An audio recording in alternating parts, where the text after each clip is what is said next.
સુરતમાં હજીરા કાંઠા વિસ્તારની જમીનો કંપનીને ફાળવી દેવાતા ગામ લોકોનો વિરોધ। જમીન બચાવવા ગ્રામજનો મોટી સંખ્યામાં સુરત કલેક્ટર કચેરીએ પહોંચ્યા।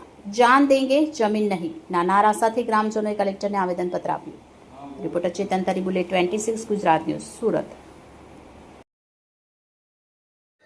અમે આજે કલેક્ટર સાહેબને આવેદનપત્ર આપવા માટે આવ્યા છે। તમામ ગામ લોકો થઈ કે ભાઈ આ મહાકાય ઉદ્યોગોને જે સરકાર તરફથી જે જગ્યા ફાળવવામાં આવી છે અને એની રજૂઆત માટે અમે આવ્યા છે કે આવી કિંમતી જમીન સરકારી અને ગામની નજીકની જમીન હોય તો એમને બચાવવા માટેનો ગામ લોકોનો પૂરો પ્રયાસ છે કે આવી જમીનો તમે કંપનીને ના આપો।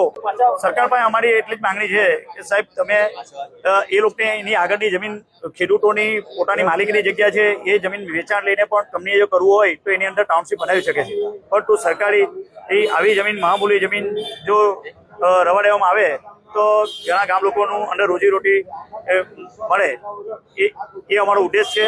અને તેના ખાડીની અંદર જે અમારા પાણીનો નિકાલ થાય છે એ મોટી ખાડી છે અને આજુબાજુનું તમામ ગામનું પાણી એ ખાડીથી દરિયા મારફતે ચાલી જાય છે। જો એમાં પાણીનો વેણ બંધ થઈ જશે તો ગામ લોકોનું અસ્તિત્વ જોખમમાં મુકાય એવી પરિસ્થિતિ છે।